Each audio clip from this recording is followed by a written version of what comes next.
FNR, Football Nation Radio. Buzianas, no call! Score! Alemania for Cole. Cole on the run. Shoots. 2-0. Lazanovsky with the free kick. Launches a rocket! Trimboli, what vision! Blasts. Yes! That's it! Miljevic. Beautiful ball! Here's Bozanic. They might have won it! The Pioneers with George Donikian and George Kotsanis on FNR, Football Nation Radio.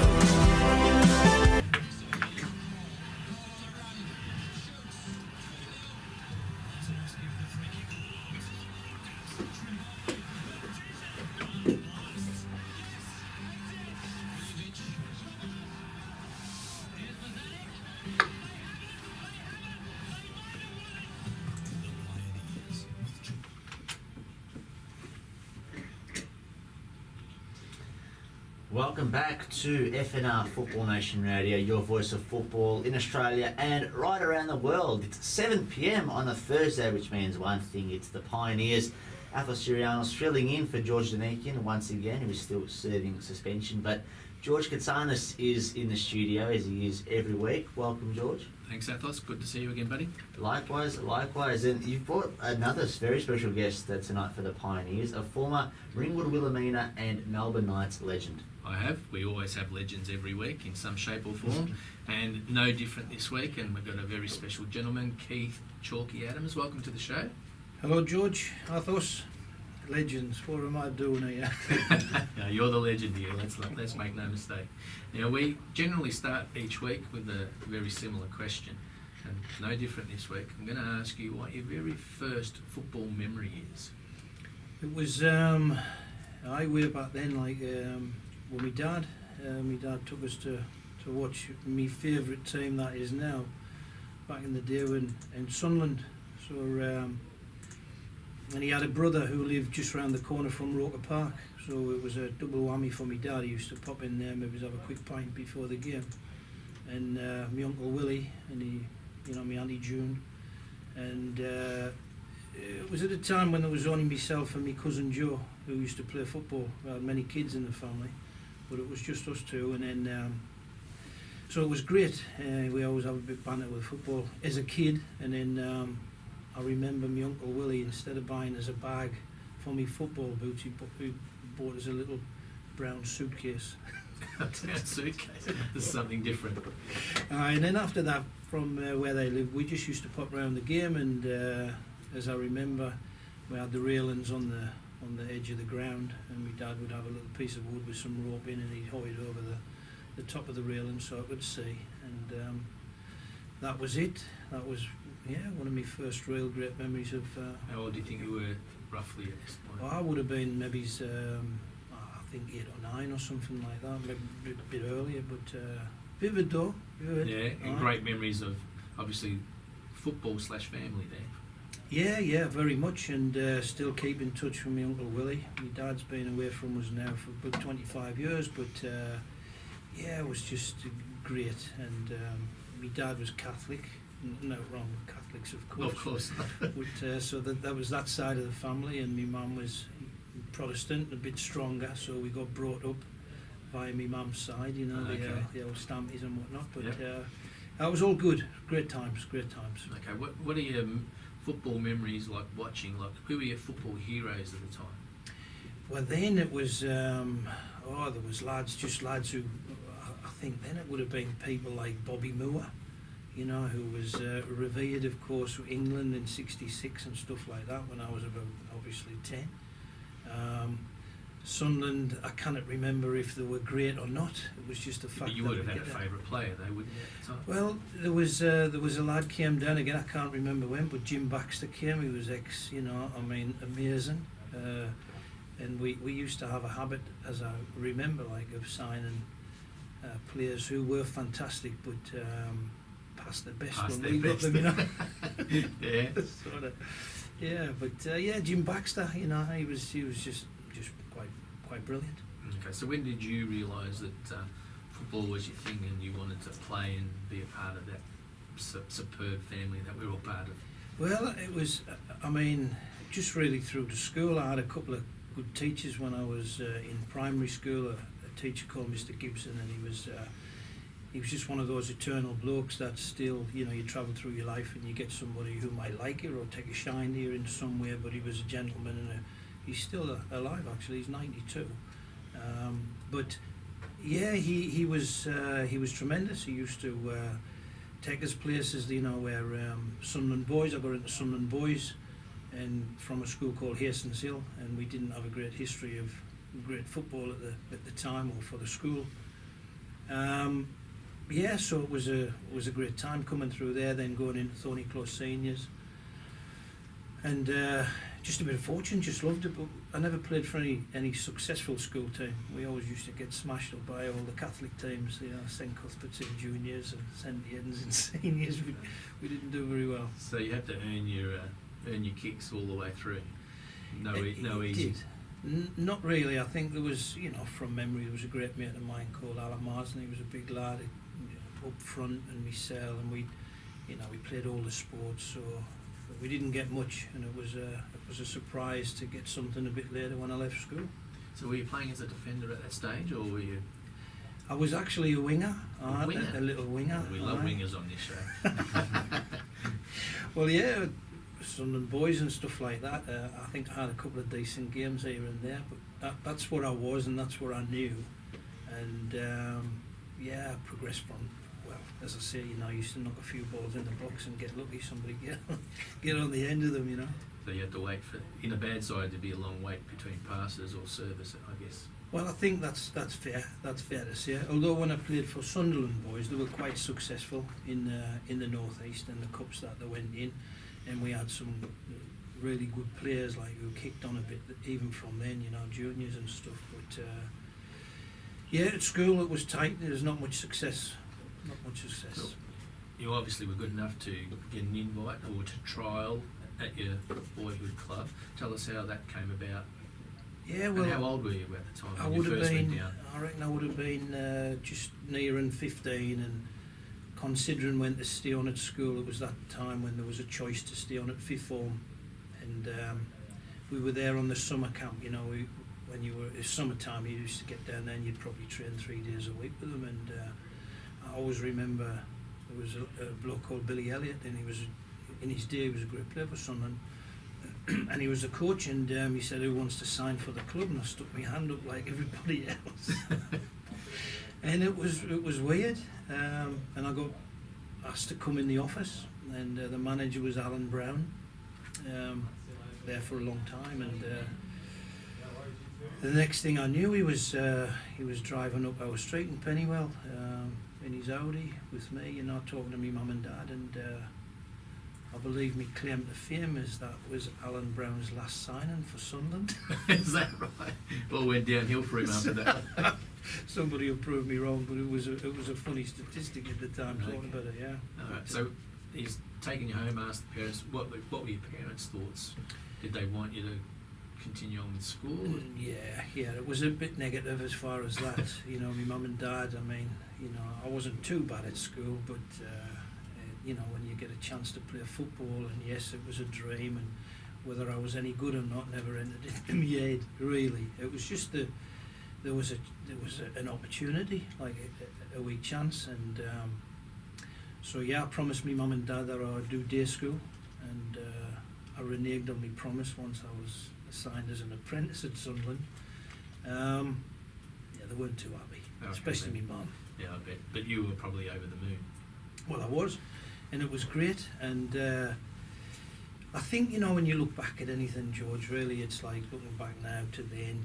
You didn't know, I didn't know what I had. I didn't know what was going on. You just, not so much took it for granted, but I think just not realising to work hard, the dedication. And I saw some lads do it, and perhaps didn't think you had to do that. This was me bag. I was going to move along with it, and thus at the end I got a bit of a big shock when things didn't work out. Okay. So you spent 3 years there as an apprentice, or Yeah. 3 years in total. So a part of that as an apprentice. What did you think you learned now in hindsight that you say wouldn't have learned if you went to school as a footballer or even as a person? Yeah, well, I think, you know, leaving school's one thing, whether I got some GCEs or A levels or whatever that was going about at the time, I don't think very much would have affected either way. But the fact that I got some life lessons. I mean, at Sunderland we had a coach and he was horrible, absolute horrible. He was called Ray Yeoman, Yeah. but he played the game. He was just a tough bloke, you know, fat little baldy lad like, and you know, things like you'd be playing out on the ice, but he would make you wear studs, and you'd ask him, you know, we got to know why, because you can't hurt anybody with rubbers on and stuff like that. He was of that, and didn't like him. No. Never liked him. Yep. But looking back again, you know, that man was brilliant. He was necessary for them lads who probably like me didn't realise what they had, and that was part of his mandate, you know, Yep. of shaping them into the best footballers the club could look forward to, with a good attitude. Sorting the men from the boys in some regard. 100%. Yeah, just letting the system take its course, and then, Absolutely, weeding yeah. out the best kids and letting the Well, yeah, well, there was some lads there, George, I couldn't lace their boots. Not then, not now. And some lads made it. A good mate of mine, Mickey Henderson, Gary Rowell. There's names you can drop there, but one of the best lads I ever saw, and even now I talk to some of the lads when we've been coaching. His name was Tommy Mason, and he used to do stuff then, you know, where he received on the edge of the box with his left, knock it inside and just bend it in the top corner. Then in the intermediate league, and we had a good side and he was outstanding, but he was a bit on the tubby side, and Ray didn't like him because he always used to finish last, running out of the hills, and he just wasn't his favourite. But in that scene now, what I just said before was his recognition that if you're not going to work hard, Tommy, doesn't matter how you're blessed with your skill, you know, you're not maybe going to make it. And still in touch with Tommy today, and we talk about it, and he too, he reveres Ray from that same sort of standpoint of, I wish if I'd have just took it in a bit, you know. I guess at some point when you took up coaching, there'll be a little bit of Ray in the way you, not every bit, but you take a little bit from every coach, I assume. And Spot on. I Yeah. think that's exactly right, and that's where I can, you know, from suggesting I didn't like Ray, I didn't understand him, I didn't know what his mandate or As a who young he fella, was. yeah. That's right. But certainly as the years progressed and you get involved and you talk to lads, and then you eventually maybe throw your hook in to do a bit of coaching. Most certainly, his methodology in a lot of ways affected me. So I'm very grateful to Ray. in hindsight. Oh, yeah, isn't it Much, wonderful? yeah, terrific. All right, so it didn't work out, but you had 3 years at your childhood club, so even that's more than most kids get, right?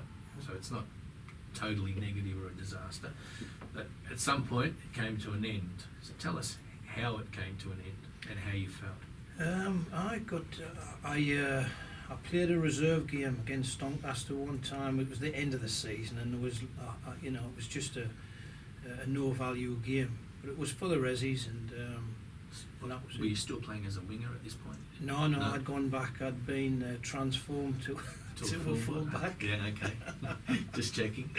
Yeah, I was a right back, Yeah. and played this game, and it was just, you know, one of them things. It wasn't a great memory at all, and that was the end of the season. And I had the mates and all that, and in particular, I was quite friendly with Davey and Tommy Callaghan, who were twins, and they were very good players on a left back. And Davey was tremendous as a forward, and you would think he was the one that was going to make it. And I got this phone call. I was in the house, and I think it was Davey. He says, "Hey, you know, we've been released," like, and he was upset. And he says, "I says, oh, that's terrible. That was awful." And he says, "Aye, but Keith, you've been released as well." So how he got the information, I don't know. And I remember probably sitting on the bottom of the stairs there in Petersfield Road and just not really understood what just was said and happened. And my granddad wanted to go over and throttle Bob's door and all that daft family chat, you know. But As you do. As you do. So that was the message, and I just didn't know. The days were I was walking about a little bit blind. I think I didn't know, because again, knee qualifications from school, and I was in a place of what to do. Yeah, no, that's fair. So did you ever get any official notice or get spoken to by the club, or was that? Yeah. that Yeah. you did. Yeah, Okay. it was Ray. They got called in You got properly called in, okay, and called done in. the right thing, and Ray was Yeah. was honest enough to tell me that I was too small, which I think was the key sentence for all lads who got released from contracts of apprenticeship, you know. But Don't come Monday. Okay. While you were at the club experienced the FA Cup final win. Is that right? yeah, 1973? absolutely. Just in case you don't believe me, that. But I believe it. You've bought the postcard. Now, what's your memories of that? Did you go to the game by any chance? Did you make it? Yeah. We it was quite amazing. I just found a photograph just recently on the website, the Sunderland Echo, and it was about the FA Cup, and there was some pictures of people going down to the train on the day of the game, and I noticed my brother. He's 5 years younger than me, so he'd have been about what would that be, 12 or something like that, you know. And I saw him in the picture clearly. We were just about to get on the train, and then when I looked, I was just behind them, and it was sort of Amazing. ironic, you know. Yeah, So, yeah. and there was this train called the League Liner, and it had a disco and a bar. 1973, and, eh? Man, yeah, Yeah. you know. So we went to London and did the game, and I was sat just up here looking at that goal Okay. from Portfield, but it was amazing. And the whole day, you know, we sat with Ron Guthrie's mother, and So what was the keeper's name? that keeper That's there Jimmy was Montgomery? no, that was Leeds Oh, keeper. That was the Oh, goal. that's the other end. That's the goal. That Oh, one. So that's David Harvey. Yeah, That. okay, yeah. That was a corner, one touch, get in. All right. Brilliant. But the whole day. But in the night time, we went to the Park Lane. There was a band, if you might remember, called Sweet. Absolutely, Yeah, Fox yeah. on the Run. They were there. Lies in They Your played. Eyes. The You Lies in remember Your I Eyes, thought? yeah. I wasn't there, but a big fan of the Sweet. Everyone loves the sweet. Well done, Yeah, Ethos. just a quick question on the FA Cup. In the 70s, and we know it was huge. How does it compare to the FA Cup now, in terms of its prestige and its significance? Oh, I think probably it is as much revered as ever, and I think the hype around it, and now with the TV, and I think the players themselves, it is a historic, wonderful cup, and I think it touches everybody. And you know that thrill of the smaller teams getting to play around, and the bigger sides. But yeah, I think especially just watching it. And when we get to see it on the TV, that's the things I still draw from it. It's still a very fantastic cup competition. But I reckon that one, Mickey Lynn will probably tell you, because he knows a lot. But I think it was it might have been the first game that was televised in Australia. Oh, Cup okay. final. I don't say it live, of Yeah. course, but I think it was. It might have been anywhere, but that's just how important Sunderland were, of course, you know. Absolutely. The groundbreaking Sunday. Groundbreaking. Pioneers as such. All right. So let's go back to Sweet. Yes, Yeah. aye. So- Sorry. So they were playing, and me brother, 12, he's gone missing at the end of the night. And I mean, I've probably had a few champagnes, young lad and whatnot, but started to panic at the end of the night when we started, let's get ready, we're on our way.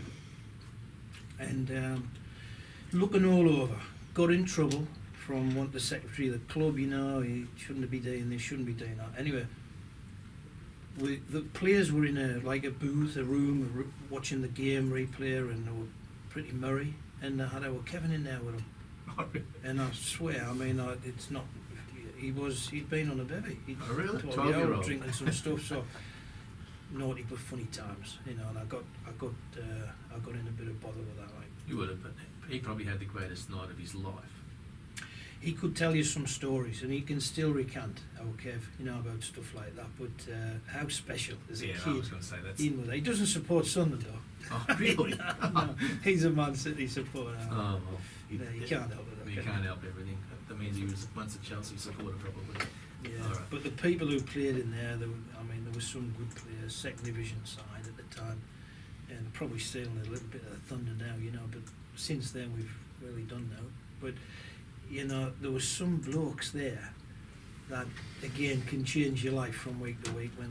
Whether they did or whether they didn't, they were good for me, good for the lads. When they say, hey, because my nickname used to be Snowy then, it'd be, hey Snowy, I saw you playing the other week, or saw you training really hard, and you grew, it was amazing when you got some accolade or Anyone in particular that?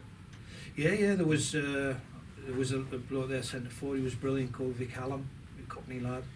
You know, he was just so genuine. That's what I got from him. But Monty and Dave Watson, you know, played for England. Yeah. It was the only one we didn't get on with, which was Dennis Stewart. He was a bit different, a little bit different. All right, we'll leave that one alone. In the memory of Dennis, we won't assassinate him Fair call. on radio here tonight. Fair Okay, call. so you've got the call. You've time to go. Mm-hmm. What's ahead? What were you thinking? What did you think you were going to be doing? Oh, look, I was thinking of maybe joining the Air Force or something like that to just to be getting involved with some sporting activity. Okay, I was fit, you know, I could do this, do that. So that was me thought process to So did you engage. think going to another club or continuing? You Well, just wanted to play at some level? I did. I went to Yeovil. Yeah. Cecil Irwin was one of the lads who'd been a Sunderland for a while. That was his first venture into management. It was way down south, not very far really, but A long I'd way never, from home. man, I'd never been away from home before, George. You know, and I went down there for 2 weeks trial, and I ended up before the 2 weeks. I think I went and seen Cess, and I told him, I says, I'm homesick, you know. Okay. He went, oh, look, he was understanding. Ended up going back, and then some weeks, months, shortly after that, I'd come to a totally different place altogether. All right. So, from a guy that's got homesick in Yeovil for 2 weeks, he's going to tell us how he ended up moving to Australia for the rest of his life after this break. So, over to you, Athos. Welcome back to the Pioneers on Thursday night at Football Nation Radio with young Athos Syrianos, George Katsanis, and our special guest Chalky Adams. Now, the bloke who got homesick at Yeovil, Yeah. then somehow comes up and has a meeting with Chris Kent.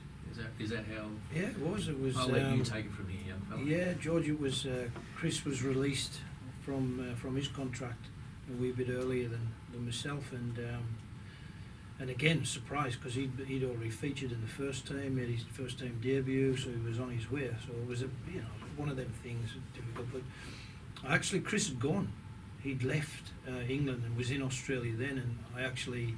Did he go straight to South Melbourne? No, he went to Ringwood. Ringwood, yeah, first, to Wilhelmina. Okay, yeah. And I got wind of that somehow, and then I rang his mum, and I always remember, chatting to her, and she mentioned the word, I thought, Austria, and I thought, well, Austria, I'll get in touch with Austria. Ignorance at its gross best. But finally got in touch with Chris, and obviously it was Melbourne, it was Ringwood City, and it was Australia. And I had exchanged a couple of letters, because there was letters in them days, and I think I got the second one and didn't hear for ages. And then one night I'd gone in on a Friday night. My mum always used to be in bed with my dad, and I'd come in, but she was up by the fire, and she said, "Hey son, there's a telegram there." And I opened the telegram, and it was a telegram from Mr. Vandenborgen, Ringwood City. And it just said, your tickets are at Heathrow Airport, and you leave on Christmas Day 1974. That was what it was, the basic content. So obviously Chris had pushed my envelope a wee bit, and I think all the lads on the FA list that get distributed around the world, Chris's little turn the key was fantastic. But I thought, I'm not leaving on Christmas Day, no. And this thing with the Yeovil and coming home, and I hadn't been home too long, I'm thinking here.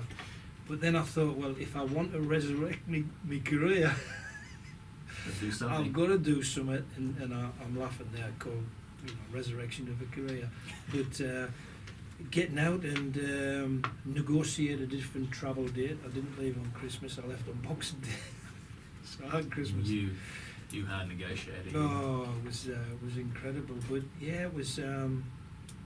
And we all went down on the train, and I had a girlfriend and that at the time, and all my Uncle Kenny and Jan and all the family, my mum and dad, and it was very sad. It was very emotional. But I decided, that's it. And my mum was great. My dad, look, if it doesn't work, son, we'll sort you out. Little did I know that was going to be impossible anyway. Yes. Yeah, you know, with Mr. Van and stuff. But I came, did the yards on the plane, and then little did I know when we touched down, we'd gone past or through a cyclone Tracy, I think it was called, in 74, of course, and So you arrived on the day of cyclone, or just after? just after it had happened. Not Yeah. that we went over it, Yeah, of course, but you know, when you're in the air, that happened, and it was really. And That then I would have was. been the only news at the time, really. That was Of course, it. yeah. But I was greeted Melbourne Airport by Chris and Mickey Lynn. Oh, yes, Mickey. Yeah, the old Leeds legend there, and he reminds us a couple of times. I got a wee message from him this morning, you know, that I arrived in my Sunderland shirt and that, not realising, but yeah, it worked. Absolutely. So they took you down to the club. How long before you got the first day, or No, well, that afternoon, I Yeah. can't remember what time I you arrived. didn't and- play on the first day like Tommy Cumming, did you? No, not like Tommy, definitely not. But just the travelling back from Tullamarine Airport to Ringwood and not seeing any big buildings, and it took forever, and then we got there, and we went into this office there in Whitehorse Road, Metco Travel, I think it was, where Mr. Van had quite a few businesses. He had Dunlop, Yeah, which you had became a few Adidas, yeah. and we went in there and got the contract, and there was a year and a year's option. Okay, and there's a few dollars in there, a few dollars here and there, whatever. Signed it, no problem. And then, The classic sign-on fee, was it? well, that wasn't a sign-on fee. What it was in 2 years' time, or when you want to go back after the year, we'll pay your flight back. And Okay. I can't even about $20, $30 a week.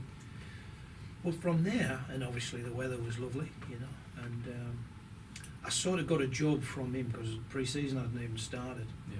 So I was the groundsman. I was the official groundsman at Jubilee Park. Had you ever mowed a lawn before in your life? Not really. No. I Okay. didn't have one back home, so no, I didn't So have the that. token job. Token, well and truly, and I was just spending my days there, yeah, cutting a bit of grass and Doing the lines. all of that. And Those lines must have been immaculate with the amount of time you spent. and there was, I remember there was the manager there was Terry Clark. Again, he used to bring me lunch and this and that, and just kick a ball about and waste my days there. But yeah, official groundsman, and then yeah, that was sort of the first great memories of, you know, getting burnt and underestimating the sun, and it never happened. You know, you never had that kind of ferocity ever. So what are your football memories of Ringwood? Tell us about the people and your football memories. Well, soon enough, and you know, you look at people like Mr. Van, and I ended up with 4 years at Ringwood, and Mr. Van was an incredibly powerful man in his businesses and how he ran the club, and he ran the club. Didn't matter who the coach was or whatever. He had a lot of say in just about everything, you know. Chief selector. Oh, yeah, Definitely. you name it, Yeah, you can yeah. put a tick next to it. Yeah. But it's again, when you look back, George, I mean, and even then I did realise after a little while that he was for me, and I'd heard a lot of stories as I went on of him being a tyrant and a maniac and a this and a that. But I didn't see that. Yeah. For me, he was quite instrumental in a lot of things. And again, you look back and I'm grateful for that man. So Oh, absolutely. Did he get you the job at Adidas? Is that how that came about? Well, he owned it. He owned Dunlop, which was Adidas. So I went into the factory and delivered the leather to all the Like many of Clicky our boys. guests before. Yeah, well, absolutely. Kenny, There's a thread. George Yes, Campbell, Kenny Taylor. Adidas was amazing for all the boys. Yeah. Absolutely, and no different then. And yeah, you know, couldn't wait. Got a job pretty quickly, and he was as good as his word. You know, the money was there. I never had so much money in me life. You know, 'cause I used to get like probably £8 when I was back in my third year at Sunderland, and all of a sudden you're getting £20, $40 a week is just silly money. In 1974 or 75. That's right. What are your memories of the old State League and even some of the opposition that you come against? Once we started, it was great, and I started to understand that the lads who were at Ringwood, and there was some really good players. I mean, Scottish Bobby Smith, and we had then brought John O'Callaghan out, who was at Fulham and let go. There was a lad called Paul Holden, who used to play for Bolton Wanderers. residents there with Davy Garthwaite, who used to play for Sheffield Wednesday, big, North East lad, but knee messing about, gets stuck in. Johnny Lightning, we used to call him Johnny Luton, big Dutchy boy. It was just a Nick Van Egmond.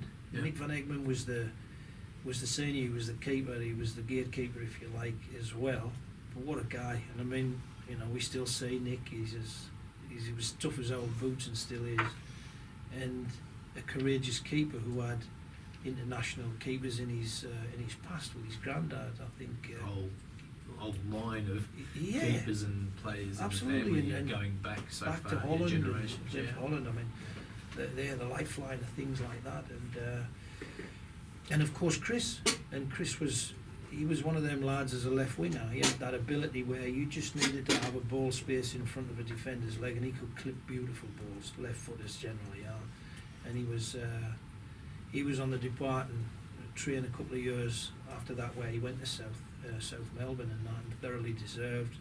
And Chris and I are really great mates, although he lives in Perth. We don't see each other as often as we like, but we're in touch all the time, and I love him the same now as I do then, top man. Of course you would. So as a defender in those days at Ringwood, you would have come up against some pretty decent strikers, forwards, wingers that you would have played against. Any memorable, outstanding players that maybe gave you, that you thought, some early grey hairs, or just... Early grey hairs, yeah. Every time we used to play teams like GUST, Branko? Well, I mean, you probably, Branko, everybody mentions Branko. Yeah, Branko gets mentioned a bit. Just class, a lovely man. Yeah. He never used to complain, say out much at all, but the deceptiveness of his moving and his body, and you'd think he was slow, but he could turn you inside out, and did often enough. And I think his name was Mirko Rujovic. Yeah. Quality, just slowed the game down. He reminds me, of Jimmy McLean these days and stuff like that, who can just, in front of your eyes, just make everything slow dictate down. a game. Yeah. And the game's not slow; it's what they do and how they do it, and just pinpoint. He was a master of Mitchik, and those were footballers I hadn't seen or played against, where it was the pace of the game, their pace, control. Revered when you looked at them. They were fantastic. They're still revered. But they were amazing footballers. They were champions. Yeah. Really good. And then you play South Melbourne Ellis. You had big Jimmy Armstrong and stuff like that, and characters in themselves, and just good days. But strikers, I mean, even you couldn't even jump to catch up to Jimmy, but just great lads like that, Yeah. Wonderful. So you enjoyed your time there, and it took a little bit of negotiating to get out, as we said. Yeah, it was hard. It was hard. And Mr. Van was always, he was, if you could say, as an owner, he was loyal. What he said, he did. And I mean, I wanted to go after the first year, and he sat me down, and he basically said, look, there's loads of lads sat down there, and they've gone back. I'm not going to let you go. And if you want to, I'll just keep your registration, which was A bit of blackmail. Can't play for a year. So I stayed, and that worked. He was great sense for me. And after that second year, you grew a little bit. And again, thanks to him, But he didn't want to let me go after that. Of course, but I reckon a great part of that, because he was selfish and motivated about what he wanted, the best thing for Ringwood Wilhelmina. Oh, for sure. And why would he be prepared to let good players go? That would be his thinking. Yeah. I could let anyone go, but I'm not letting the good ones go, and I think he's made it. And he did try and keep a lot, but it's just you win some, you lose some. But I think he made sure you weren't leaving. But you did leave. How did you find your way to the great Melbourne, Croatia? Well, not that this had anything to do with getting away to Croatia, but I remember meeting Dujo Zemenik. I'd smashed a window at the club, and pretty sure he repaired the windows, because he come out and I met him, and he's a lovely man. Always remember him still, just a really great bloke. And he used to tell me about there's this club, Essendon Lions and all this and that, where he was, and man, really wow, And later on, as I say, caught up with him and had some wonderful times at Croatia. But there was a day I was down at the pool in Moorolbark, and getting a bit of, with the old suntan gone, and I was with Willie Coulson, great mate of mine, And Brian Edgley, he came and we were sitting and he says... He was the Croatia coach at the He time. was the coach, aye, and he says, look, you know, I've come to get you, we're interested in signing you, get you sorted out, let's go and let's have a chat. And it happened very quickly, and he'd sorted it out, or the club had sorted it out with Ringwood, so with, I don't say great delight, but the expectation of what's going on, it was very exciting, and Melbourne, Croatia, you could only hear of that, like, so it was me boat come in a little bit of the thought process, and went down there and met the lads, and it was amazing. What was your first impression? And when I say, I'll ask the difference between the two clubs, but not to denigrate Wilhelmina. Not at there all, was there's a difference, right? I just think it was the appetite of what they wanted to do. There was more people at the helm rather than a man that was like Mr. Van, who probably wasn't the best at sharing and duplicating things in many different ways, and that was a big thing with the appetite and the understanding, and then the different lads, the quality of the lads that were there, and there was a mission, you could smell it, you could feel it, and the training was different. And again, great lads, Ringwood, great lads, these great lads, and then they became more of a family, you know, over the next 6 odd years. But yeah, just the passion of what they were all about, and there was like a purpose and a plan. You could touch it. Look, they put together in that period, I think, like you were there from 79 to 85. Yep. Arguably one of the greatest periods of Melbourne, Croatia / Melbourne Knights time. Did you, the question was, without notice, were you part of the team of the century? I was invited, Yeah. and I was. It was beautiful. I mean, you would never think, you know, you'd get invited to something like that. But I didn't get a Guernsey, didn't get a shirt. It came up. But I before was the there on the night, and it was Very good. amazing. Well, the young fella asked you earlier, and I didn't think so, but I didn't want to jump down his throat. Nah. Now, you played with some players who did make that team of the century. Outstanding players, like I said, that era was Mhm. sensational, and you won everything over and over. So it wasn't just like one league or one cup. There was Ampol Cups, there was Doherty Cups, there was State League Cups, Yeah. and you had effectively during the National League era, that team was good enough to be in the National League. For whatever reason, the club waited for a bit longer to apply or to take the leap. But you played with some amazing people and players, and under some great coaches. What are your who do you think were the outstanding players at that time? And there were so many, but I'm going to put you on the spot to name a Yeah, couple. no, that's fair and difficult, yes, because there was so many. But I think undoubtedly, you get a lad like Tommy Cummins, who, again, you know, I'm sure he gets a lot of reference. And because of his winning mentality, his attitude, he didn't know when he was beat. When he was beat, he'd get whacked, he'd get knocked all over the shop, but he'd bounce up off the deck, and he was aware. So Tommy was a great inspiration for, I reckon, loads of different kind of players. But one of mental attitude when he was out there, total winner. Other lads like Carl Gilder, you know, where you could ping a ball down there and hit him, and he'd just, you know, bring everybody into the game. You could hold the ball up well. He could hold the ball brilliant. You've got Butch Kokoska at the back, who made centre halves, you know, he made it look very easy. But again, a great leader. Alan Kerr in the midfield. Sorry. Just Yep. going back to Butch, Yeah. you say he's a great leader. We've spoken about him. It seems like I'm the one who loves him the most out of everyone, but he was much loved. Was he a leader in a vocal sense? Was he a leader by example? How did he go about it? It's a good question, George, because he was a leader of talking, but he was a quiet talker. Yep. He wasn't a screamer or out like that. He didn't panic. He was very calm and collected. He could play as well as be a disruptive when he needed to be. But in the club itself with the lads, he was a leader. He was a funny lad. You could have a laugh with him and all that. But he was calm. He was just one of those legends where you could learn, you can see. He shared a lot. He kept a lot together. Good lad. Sorry, you were going to speak about Alan Kerr as well. Alan Kerr, you know, I mean, I remember playing against Alan for Ringwood, and I copped what I copped, and he got me good, like honest, I think he got fair, everyone along absolutely. the journey. So, but to play with Alan Kerr was different, and there's many things in our stories we won. Of course. talk about as much now, but Alan and I played in the midfield, and we were fetchers. We were fetchers for a wonderful man and a wonderful player called Joe Tront. And Joe Tront was one of those gifted lads that, again, I couldn't lace his boots on what he did, and his deceptive ways and his passing abilities to split defences, you know, which was something different. And Joe made it look easy. Did he? And our job was that, you know, when, not when you get it, just give it to Joe, but often enough that's where you found yourself just knocking wee passes into there, and he'd do the business. I'm going to be a bit selfish, and I'm going to bring up Sean Parton. Sean? Come on, just give us some dirt on Sean. I know he trained hard. I know he was super fit. I know he was super talented, rated.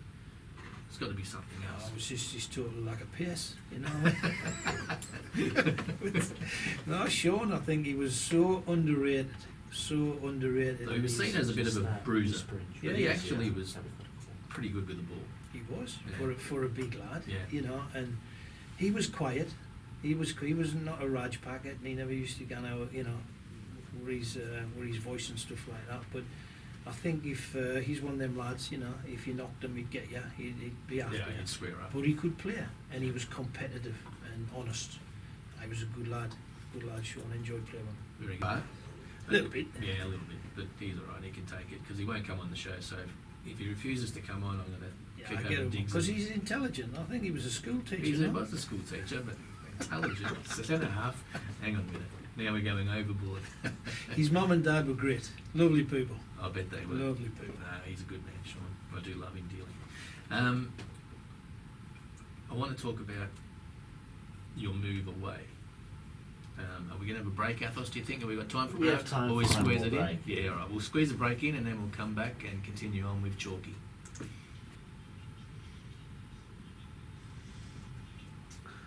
Welcome back to FNR Football Nation Radio, your voice of football in Australia. It's the Pioneers with Athos Sirianos filling in for George Donikian and George Katsanis. We're very lucky to be joined this evening by Keith Chalky Adams, formerly of Ringwood, Wilhelmina, and Melbourne, Croatia. Got homesick being in Yeovil, and then the next week migrated to a whole new country. And George, we're at that stage now where we, in stoppage time, and we like to fill as much as we can in these last 10 minutes. We need to fill in a lot, including sorting out the sweep. We haven't mentioned Johnny Gardner. Oh, What is wrong with us?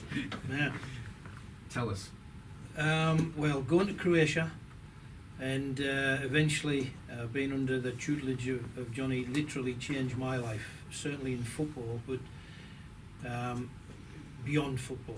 I mean, I met people through the club, and eventually the career that I enjoy today, which is in hairdressing, you know, the sales side of hairdressing.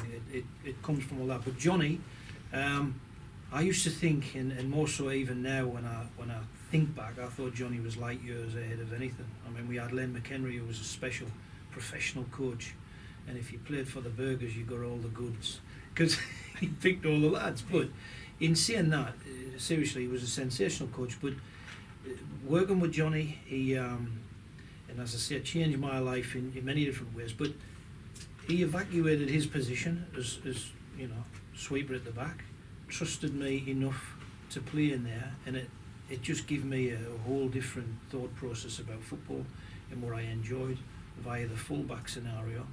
But when I say light years ahead, he used to do things like Christmas trees and diamonds, and he'd have all these things set up. He'd concede possession and just let them have it. Just let them have it. And then when we get it, this is what we do. And he'd just have the script and the training, and when you went to training, it was enjoyable. And we all thought, you know, but you did it, and he actually perfected so many good things, and a lot of the success, if you could dare to say, was even more enjoyable because of the way it was rolled out with that purpose and plan. And he was just fantastic. So I've got such a healthy regard for Johnny, because he gave me something that I just didn't think was possible. No, he's a good man, and Absolutely. he obviously mentored and helped a lot of footballers become better people. 100%. We agree on that? 100%. Yeah. Wonderful man. And that theme comes across every single week, and good on him. I don't want to, we're going to run out of time, but I don't want to forget, you were part of the Victorian team, or the squad, that played against Cosmos and Watford. Tell us about your memories. Oh, nightmare. Yeah, go on. Didn't get a game against Cosmos, but sat on the bench, and it was great to be involved, got all the process up to there. And I think me and Georgie Campbell, if my memory's right, we finished the bench at the end of the game. We ran down the tunnel and went straight into the Cosmos changing rooms and helped ourselves to a couple of strips. As you do. I got a cracker, a guy called Jeff Durgan. Yeah, nobody knows me. So we did that, but it was great. It was fantastic to be involved, and you just the enormity of what you were doing in the crowd and all that. We mentioned Watford. That was an absolute nightmare. I played left back that night. Yeah. I think it was Tim White. I'm not sure if Tim White was the coach. Yeah. And was that a 4-1 loss? 4 or 5, we got battered, absolutely battered, and Luther Blissett and Barnes, and a mate of mine who I was in Sunderland Boys with was Wilfie Rostron, so he was there, Rick Sterling goals, great side. And there was a lad I was playing against called John Callahan. The not right, John, Callahan. He's the right winger. Oh, he was with spiky black hair. Yeah. Great, and I had Was never. it Nigel? Nigel. Yeah. It was. I think he got a bit unwell later on, but He was a good he's footballer. he was great. I never spent enough time in the air ever in my life, because he would dink it and come back in, and he was never crossing. He was just taking the mickey, and I was just up in the air all night, and I think anybody watching will remember I deserve stick for that. Well, he was a good player. Yeah, he was tremendous. He was a good player. All right, you ended up moving to Springvale. Tell us briefly about your time there. Yeah, it was a good time. Ian Greener was the coach there, and known Ian for a long time, and he was with Middlesbrough and stuff like that. And again, he amassed a good squad, but we didn't enjoy the success. I think I was there with Ian for about a season, and then Bobby McLaughlin come in.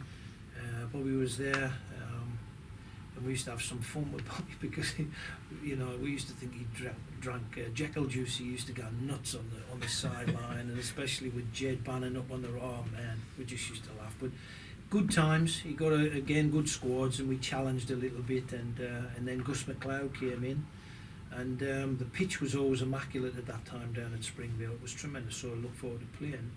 And I got injured towards the end and did my knee for the first time, and Gus was kind enough after quite a while to relinquish any fees and stuff, and the gentleman that he is, he let me go on my way to Moorolbark. How did you enjoy your time at Moorolbark? Well, I'd always used to go down and spend a lot of time because I lived around the corner from the ground, and it was always, as it is today, probably It's a great club, isn't it? Oh, it's wonderful, and I mean the Barkers and all that, and they still get the biggest and best crowds, the loudest, and it's just a lovely place to go. And I didn't play a lot. I was struggling with injury, and Frenchy was the coach, so didn't make any impact there as a player. But that sort of come and went pretty quickly. I don't think I even played a lot of games. You thought you were at the end of it there, and then you got a big surprise and ended up at Richmond. Well, we got a call, Paul Priestley and I, and we were offered in a deal to go to Richmond. Richmond, where's Richmond? And there was a goalkeeper they had called Martin Poser, and that actually was put to us, and we both accepted. Paul and I lived together, not together, but near each other, so we were able to drive each other in and that. And it became through McLean, again, like Johnny, so organised in many ways, but on his own, just the sessions and stuff that we did, it was amazing. And he amassed an amazing squad of lads, and it was just on and off the park. And it went for 3 years, and it was, for me, it was like a blessing of another resurrection, really, getting a chance to play again at that age, and the way we did, and it was just great. And again, Jimmy McLean, got to play with him. You had Rob Madger in goals, you had Jeff Gillard, there was just so many great lads there. It was quite amazing. Speaking of great lads, Helmet at Richmond, who was Real, in charge. Tell us about him. Yeah, real genuine man. Yeah. I think from sitting down with him and negotiating what you do, he was just always a delight. He was a lovely man. He was a trusted bloke.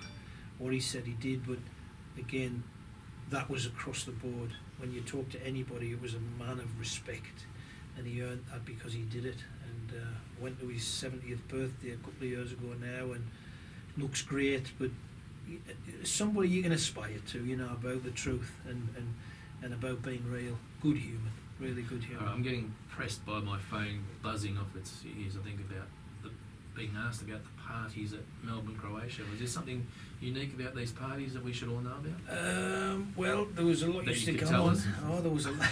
There was a lot went on, but you know, when it was just amazing, and I would love to say that what changed my life when I went there. I'd never met a community of people like that in my life, and I know what it's like. You play for that club, you play for that badge, you play for that shirt, and you do it consistently. And sort of Tom mentioned something, and there was a lot of lads who did that, and absolutely amazing. So the community, I loved them, and it was a love affair. It was a bit silly, a bit emotional there, but it was just incredibly fantastic. And the parties, man, we used to party all right. I bet you did. Look, unfortunately, as I promised you, the time would run out, and this last half an hour has flown, and I've enjoyed it immensely. Before we let you go, just give us, in 30 seconds or so, just what you've taken out of the last 40, 50 years, especially since your arrival here in 74. What do you walk away with? There is no doubt for me, and I think it still works when you're either in the game or out the game, and you see people. You've got that bond. You know, we might call it a band of brothers, because when we were coming out in those days, yeah, we were all homesick people, had all gone through it. They looked after each other, and right to this day, it hasn't stopped with many lads who you're in their lives on a regular basis or not. My good mate Andy Humble and stuff. We used to talk about this all the time, but it is, and I think that's the thing that makes it special for me, being here tonight and being able to share what we have. You know, I'm so grateful, because it's, and I got messages this morning, I can't believe it. I just can't believe how people will take the time and say beautiful things. But that's it, that band of brothers will exist forever, and it's just so, it's a great human story. It is a great human story. You are a great human story. I thank you, really do, for taking the time to come out and sit with me and talk football. It's been a pleasure. I've absolutely enjoyed it. The hour beforehand was even as good. It's really been an enjoyable evening. It's no coincidence that you're much loved. You're a very good human being who played a bit of football. That's what I've seen. So again, I really do thank you. We were happy to showcase you for a little bit, only for an hour, but I hope you enjoyed it, and we hope to chat with you again somewhere down the track. Absolutely marvellous, and thank you to Athos and all the guys. It's absolutely my pleasure. Absolutely. Wonderful, thank you. Athos, it's back to you. Just a quick one. Next week, Steve Jacuti will be in the studio. Will George Donikian be back as well? No chance. No chance. One He's more still week. serving 1 more week of We're suspension. strict disciplinarians on the Pioneers. 1 more week to go. Well, it's been a great show tonight with Keith. Thank you very much for coming. George, thank you for pulling off yet another great guest. And from us here at FNR tonight, may you have a great night in football. Oh. Wow. George, Well done. thank you very much indeed. Since Didn't need that at all. I didn't think it was anyway. No, yeah, Oh, I think we covered a little bit, but no notes required. You know what? I'm shaking more now than I was before we started. Really? Yeah, just thinking of everything and people. It's an emotional thing. I just you know. FNR, Football Nation Radio. Luciano's, no call! Score! Alemania for Cole. Cole on the run. Shoots. 2-0. Lazanovsky with the free kick. Launches a rocket! Trimboli, what vision! Blasts. Yes! That's it! Miljevic. Here's Bozanic. They haven't! They might have won it! The Pioneers with George Donikian and George Kotzanis on FNR, Football Nation Radio.